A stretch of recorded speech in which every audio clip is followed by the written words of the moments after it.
Fala, galerinha do nono ano das escolas municipais de Teresina, tudo bem com vocês? Eu espero que sim, espero que estejam com saúde. Breve nos encontraremos, hein? Vamos para mais uma aula de língua portuguesa comigo, professor Barroso. Então fica aquela mensagem inicial de sempre, pegue o seu caderno, pegue o seu lápis, caneta, anote as informações principais, anote também as suas dúvidas, tá? E depois questione o professor, tire-as com o professor. Qual o tema da nossa aula de hoje? O que a gente vai fazer, professor? Vamos discutir algumas questões do SAEB, tá? São aquelas questões que vêm com os descritores que normalmente a gente trabalha aí durante as atividades da SEMEC. Bom, vamos começar então. Logo, óbvio, né? A gente tem que começar com o texto e a partir desse texto a gente tira aí as questões que certamente vão tratar aí de leitura e interpretação de texto. Então fique ligado. Vamos lá, vamos fazer a leitura juntos. Texto 1, a carroça. Certa manhã, meu pai, muito sábio, convidou-me para dar um passeio no bosque e eu aceitei com prazer. Após algum tempo, ele se deteve numa clareira e depois de um pequeno silêncio me perguntou: além do canto dos pássaros, você está ouvindo mais alguma coisa? Apurei os ouvidos alguns segundos e respondi: estou ouvindo um barulho de carroça. Isso mesmo, disse meu pai, é uma carroça vazia. Perguntei a ele: como pode saber que a carroça está vazia se ainda não a vimos? Ora, respondeu meu pai, é muito fácil saber que uma carroça está vazia por causa do barulho. Quanto mais vazia a carroça, maior é o barulho que faz. Tornei-me adulto e até hoje, quando vejo uma pessoa falando demais, gritando, no sentido de intimidar, tratando o próximo com grosseria, inoportuna, prepotente, interrompendo a conversa de todo mundo e querendo demonstrar ser o dono da razão e da verdade absoluta, tenho a impressão de ouvir a voz do meu pai dizendo: quanto mais vazia a carroça, mais barulho ela faz. Esse é um texto que traz muitos ensinamentos, né?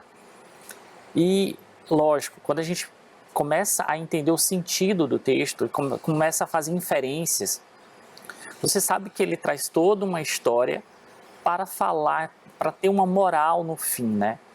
Ora, essa carroça vazia vai ser o sentido aí conotativo das pessoas que falam demais, que interrompem as outras pessoas, que são arrogantes, né? Querem ser prepotentes e que muitas vezes, você já sabe, que ela não vai se sair bem, né? Que faz muito barulho, mas não tem absolutamente nada dentro de si. Vamos ver a questão de interpretação sobre esse texto. O assunto principal desse texto é: letra A, o passeio rotineiro em família. Letra B, a reflexão sobre o vazio das pessoas. Letra C, o valor do silêncio que faz a carroça. Ou letra D, a realização da conversa entre amigos. Vamos lá, 10 segundos para você responder. Pense um pouquinho aí.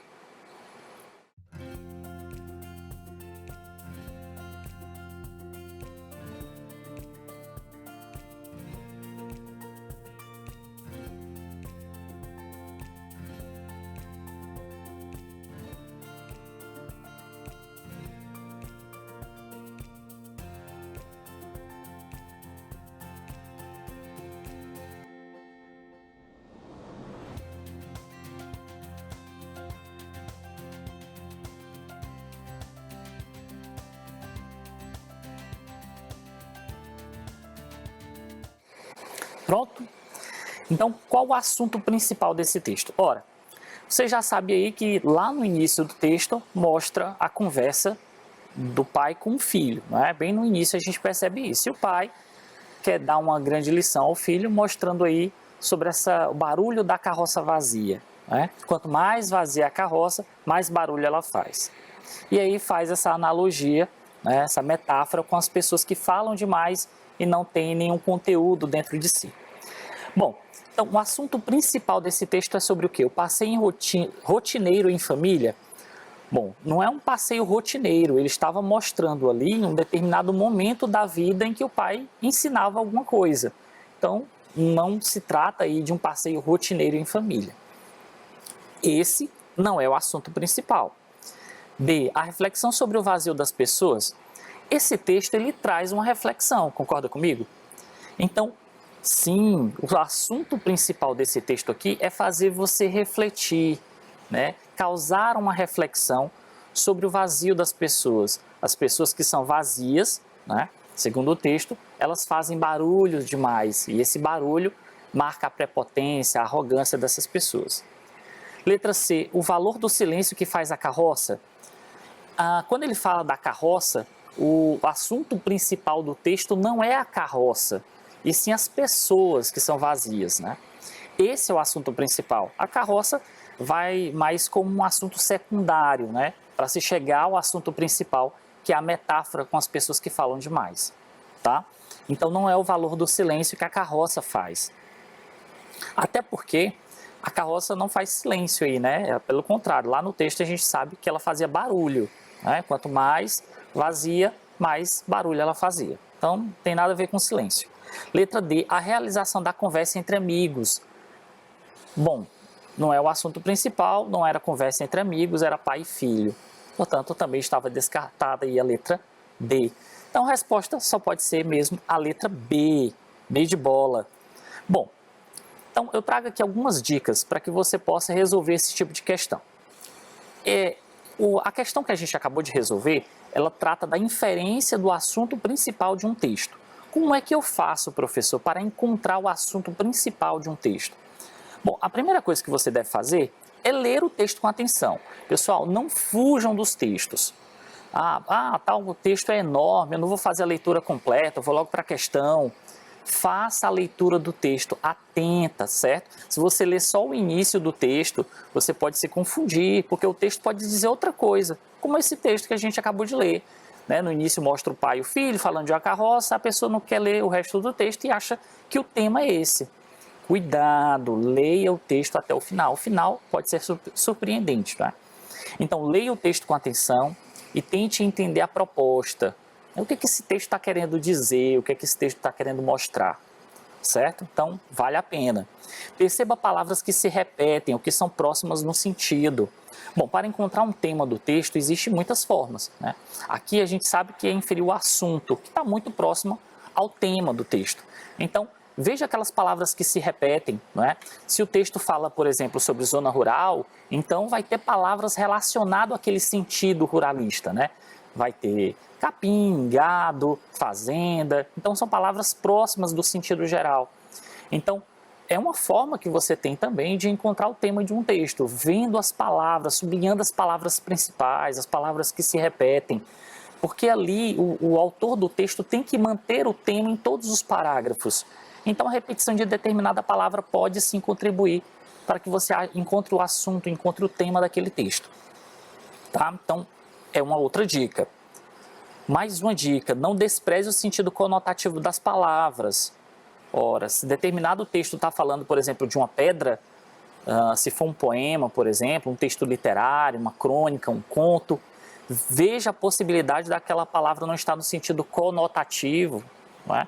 Poemas principalmente, né? Você já sabe que há um grande trabalho com a linguagem, então o sentido conotativo fica bem presente.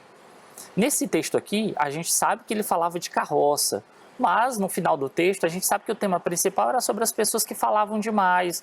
Então, assim como a carroça fazia barulho e não tinha nada, as pessoas que não têm nada a apresentar também agem com grosseria, falam demais, fazem barulho demais. Então, veja o sentido conotativo, a pluralidade de significados que aquele texto pode ter. Essa é uma outra dica, tá? Nem sempre se atém aí ao sentido denotativo das palavras, ao sentido ali como está no dicionário, tá? Veja também esse duplo sentido. E por último, eu deixo a dica de pergunte-se sobre o que exatamente o texto fala. Quando você terminar de ler o texto, pergunte sobre o que exatamente esse texto fala. Assim você vai encontrar o assunto principal de um texto. Então, sobre o que exatamente esse texto fala? Fala sobre as pessoas que falam demais, que são arrogantes, fazem barulho demais. Porque quem tem razão, né, vai sempre argumentar ali e nem sempre, né, às vezes também não. Mas não vai fazer barulho, não vai brigar. Ok? Então, pergunte sobre o que exatamente o texto fala. Assim, você consegue inferir o assunto principal de um texto. Ok? Pronto, então essa foi aí nossa primeira tentativa de abordagem, né, de interpretação de texto. Vamos ver o segundo texto aí. A gente tem de cara aí uma charge. Pessoal, quando você está diante de uma charge, a leitura, certo, do texto escrito ali, mas também a leitura da imagem, a linguagem verbal, a linguagem não verbal, tudo contribui para o sentido do texto. Vamos lá, a gente sabe que tem um rapaz aí doente, numa maca, né, de hospital, a gente sabe que tem um soro ali, então provavelmente é um hospital. Tem um rapaz ao lado dele com uma prancheta, provavelmente é o médico. E logo em seguida uma mulher, possivelmente a esposa ou a mãe, enfim. Aí o que é que diz aí o médico? Os exames ficaram prontos, seu caso é intoxicação por redes sociais. Veja que tem reticências aí antes dele revelar essa intoxicação, né? Intoxicação pelo quê? E aí ele dá aquela pausa brusca por redes sociais. E claro que surpreende, não é? Você tem que observar o sentido conotativo aí das palavras, o sentido do texto. Ninguém vai se intoxicar literalmente com redes sociais. A intoxicação, que significa que ela passou tempo demais nas redes sociais, não é? Mas vamos lá para a pergunta. Qual a pergunta? O uso das reticências transmite a ideia de que o médico, letra A, hesitou por achar incomum o resultado dos exames, B, estava sem vontade de dar o resultado dos exames, C, ficou sensibilizado com o resultado dos exames, ou letra D, pensou que era bom o resultado dos exames. 20 segundos para que você resolva essa questão. Pense um pouquinho. Vamos lá?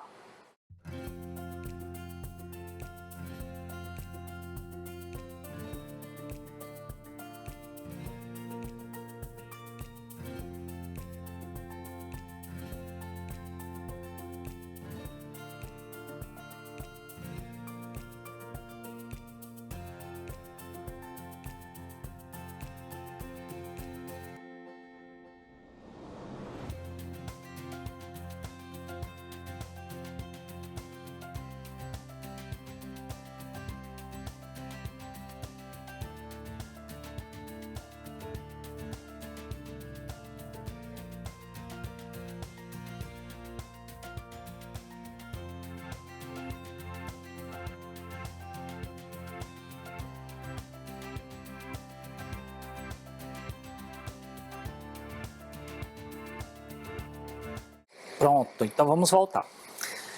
Segunda questão, o uso das reticências transmite a ideia de que o médico, vamos lá, então ele quer que você perceba o uso das reticências nesse texto, qual o sentido que essas reticências passam para o texto. Bom, quando é que o médico, quando é que na escrita aí aparecem as reticências? Quando antes de entregar o resultado, não é, dessa intoxicação, a causa dessa intoxicação, ele dá essa pausa, né, essa interrupção, essa hesitação, não é, no que ele vai dizer. Então, você já sabe que as reticências, elas acumulam funções, né? Elas podem indicar muitas coisas. Isso depende sempre do contexto. Quando diz aí, letra A, hesitou por achar incomum o resultado dos exames, é uma possibilidade, já que ele está falando ali sobre o resultado desses exames e o uso das reticências traz sim a ideia de hesitação. Lembrando que as reticências também traz a ideia de interrupção de fala. Quando um personagem está falando e eu quero indicar que o personagem foi interrompido por outra fala, eu coloco as reticências. Quando o personagem está gaguejando, está inseguro do que está falando, e aí a gente fala em hesitação, eu também utilizo as reticências. Então, a letra A é a mais provável, sim, de ser a resposta. Vamos ver a letra B? Estava sem vontade de dar o resultado dos exames. Ele estava sem vontade de dar, óbvio que você vai olhar também a linguagem não verbal, né? Você via assim a cara, meio de indisposição, mas ele deu sim o resultado dos exames. As reticências não querem mostrar a não vontade dele em entregar o resultado, mas sim a surpresa, não é? Que é o resultado desses exames, que é mostrar a questão das redes sociais. Então, não é dizer que ele está sem vontade, não é dizer que o médico está sem vontade de entregar os exames, tá? Então, não tem como ser a letra B. Letra C, ficou sensibilizado com o resultado dos exames. A gente não percebe pela linguagem não verbal, né, pela face, pela expressão do personagem, que ele ficou sensibilizado. A gente não consegue ver uma sensibilização dele, não. Não ficou assustado, não ficou aí com a expressão de nossa, que isso? Então, a gente não percebe uma sensibilização dele nesse sentido. Então, também não é a letra C. Letra D, pensou que era bom o resultado dos exames. Dizer se é bom ou ruim não é aí papel do médico, né? A hesitação dele em dizer é que é causa de uma surpresa, né? Em afirmar que a intoxicação ali era por redes sociais. Então, de fato, a resposta correta é a letra A. É a letra A. Lembrando aí que as reticências, elas têm essa função. Marcar a hesitação na fala de um personagem, marcar a interrupção, da continuidade de pensamento de um personagem. Então, cuidado com essas pontuações que têm funções específicas, que têm várias funções, tá? Bom, então, como é que eu faço, professor? Para inferir, deduzir o efeito de sentido de uma pontuação. Bom, primeira coisa, sempre ler o texto. Não só ler, entender o texto. Não adianta você ficar fazendo a leitura do texto pensando em outra coisa. Porque quando chegar no final, você não sei nem do que o texto estava falando, vou logo para a questão. Cuidado com isso, concentração na hora de fazer a leitura do seu texto, tá? Entenda o contexto daquele texto. Entenda a importância também da pontuação para a construção de sentido. Pessoal, as pontuações não são só pausas na fala, não. É uma vírgula, é uma pausa que eu vou fazer aqui durante a leitura. As vírgulas, as pontuações em geral, elas não indicam pausa. Cuidado. Há também funções sintáticas, né? Quando você diz, professor, posso fazer uma pergunta? Professor, vírgula, posso fazer uma pergunta? Porque ali é um vocativo. Então, olha aí a função sintática interferindo aí no uso da vírgula, fazendo com que eu utilize a vírgula. Então, cuidado, nem sempre a vírgula, as pontuações de uma maneira geral são pausas. Sempre observe a importância do sentido do ponto de exclamação, das reticências, dentro de um texto, tá? Pessoal, compreenda também a linguagem não verbal. A linguagem não verbal também auxilia você a compreender o sentido de um texto, o que o personagem está sentindo ali, ou o que aquela expressão pode indicar dentro do contexto de fala. Então, a linguagem não verbal também auxilia você nesse sentido, né? De compreender ali o contexto. Revise as pontuações. Gente, aqui é um ponto que eu quero chamar muita atenção de vocês. Preste atenção. Revise as pontuações que acumulam funções. Determinadas pontuações, por exemplo, o ponto de exclamação, ele pode indicar muitas coisas, dependendo do contexto. Que horror! Ponto de exclamação. Nossa! Ponto de exclamação. Então, esse ponto de exclamação auxilia também nos sentidos, nas expressões dos personagens dentro do texto, tá? Então, cuidado com as funções dessas pontuações. As aspas podem ser indicadas, por exemplo, para chamar a atenção para determinada palavra dentro de um texto, se marca uma ironia, se é um estrangeirismo, uma palavra de outra língua. Então, cuidado com essas funções que determinadas pontuações acumulam. Uma pontuação pode ter diversas funções e é bom você sempre revisar. Então, o que é que eu aconselho? Reveja aí a função das aspas, dos dois pontos, das reticências, do ponto de exclamação. São as mais comuns de acontecer dentro das provas, ok? Pronto, perfeito. Vamos para mais um texto aí. A gente tem uma tirinha. Diz assim, Bon appétit, senhor.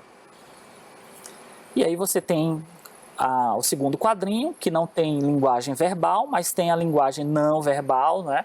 Você vê as expressões aí dos figurantes, dos personagens. E no terceiro quadrinho diz, que sujeito das antigas. Aí um outro comenta, senta e já vai comendo, nem tirou foto do prato para postar no Facebook. Então, você já tem uma ideia de qual é o assunto desse texto, né? Vamos ver qual a pergunta. Relacionando os textos 2 e 3, qual é o texto 2? É aquele que mostra o médico, né, falando com o paciente sobre o resultado aí da intoxicação por redes sociais. O que é que aquele texto tem a ver com esse texto? né? Pode-se afirmar que ambos possuem ideias o quê? Letra A, opostas. Letra B, contrárias. Letra C, semelhantes. Ou letra D, discordantes. 20 segundos para que você pense um pouquinho.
Pronto, então vamos voltar. Terceira questão, relacionando o texto 2 e 3, pode-se afirmar que ambos possuem ideias. Vamos lá, você já viu lá que a charge anterior, ó, vou voltar aqui na charge, mostra o médico dando resultado aí da intoxicação por redes sociais, não é? Mostrando aí a ideia de que as redes sociais também podem intoxicar, né? Deixar a pessoa muito mal. Depois, mostra aí uma tirinha falando também sobre o comportamento de uma pessoa num restaurante, dizendo que mal educado, né? Que sujeito das antigas, senta e nem tira a foto do prato para postar no Facebook, né? Como se aquela prática fosse a mais natural, né? De tirar a foto antes de comer. Bom, esses dois textos aí, a charge e também a tirinha, elas possuem ideias opostas? Não é, pessoal? Você há de concordar comigo aí de que a proposta é sempre chamar atenção para o uso das redes sociais, né? Mostrando como elas influenciam o comportamento das pessoas. Então, não são ideias opostas, né? Pelo contrário, elas são ideias o quê? Semelhantes, não é? São semelhantes. Opostas e contrárias, se você pega a letra A e a letra B, né, opostas e contrárias, já são sinônimos. Tá? E aí eu quero que você chame a sua atenção também para isso. Veja também se nas alternativas já existem aí algumas alternativas que se autoeliminam. Opostas, contrárias e discordantes aí já traz uma ideia de que não combinam, quando na verdade os dois textos se complementam, não é? Os dois textos são semelhantes. Então a resposta correta é a letra C, semelhantes, ok? Tá, professor. Então, como é que eu faço aí para diferenciar abordagens de um mesmo tema dentro de textos diferentes? Como assim? Eu tenho aí o mesmo tema, né, que são as redes sociais, com abordagens diferentes.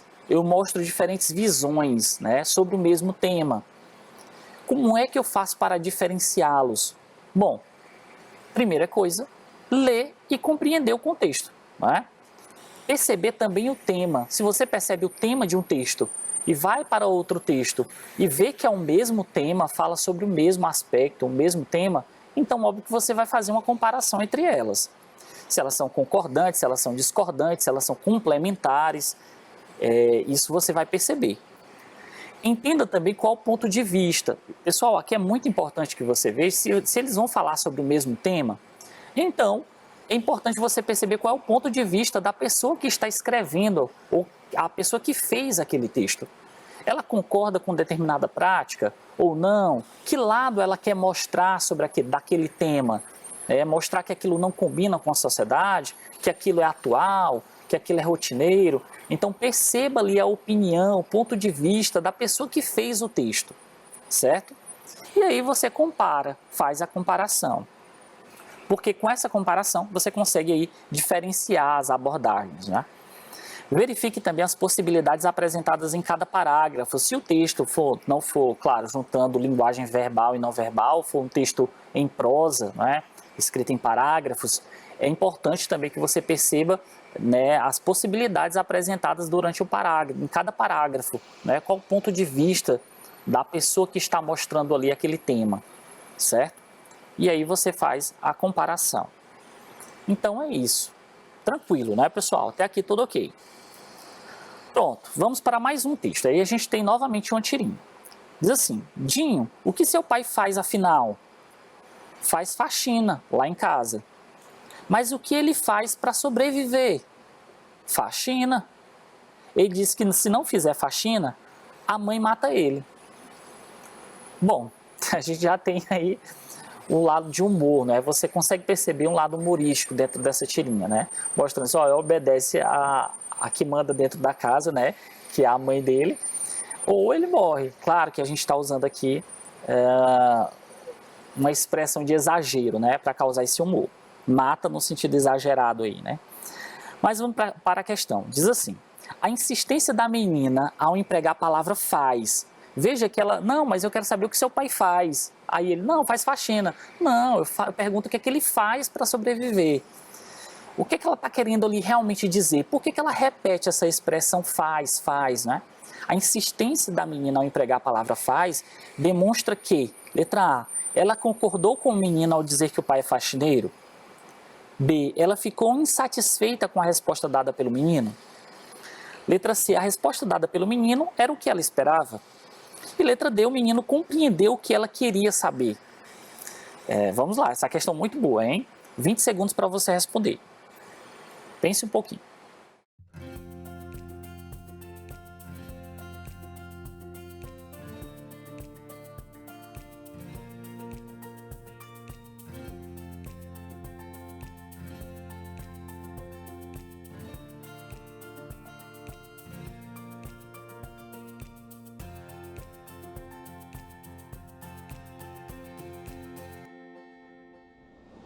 Pronto, então vamos voltar.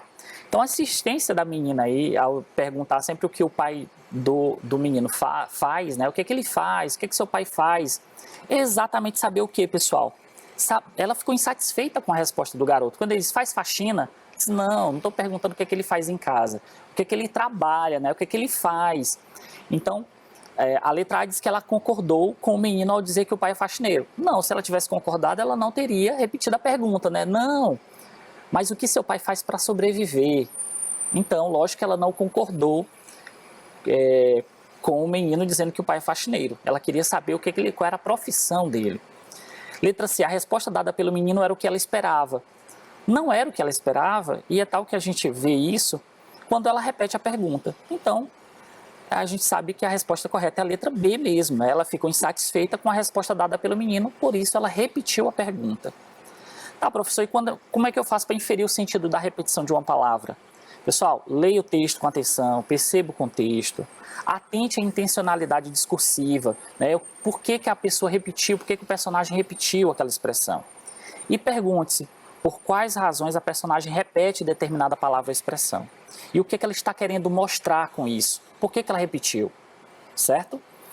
Pronto, então o que foi que a gente aprendeu na aula de hoje? Revisamos aí, fizemos a discussão de algumas questões do SAEB. Eu espero que você tenha aprendido e nos encontraremos na próxima aula, ok? Tchau, pessoal. Tudo de bom.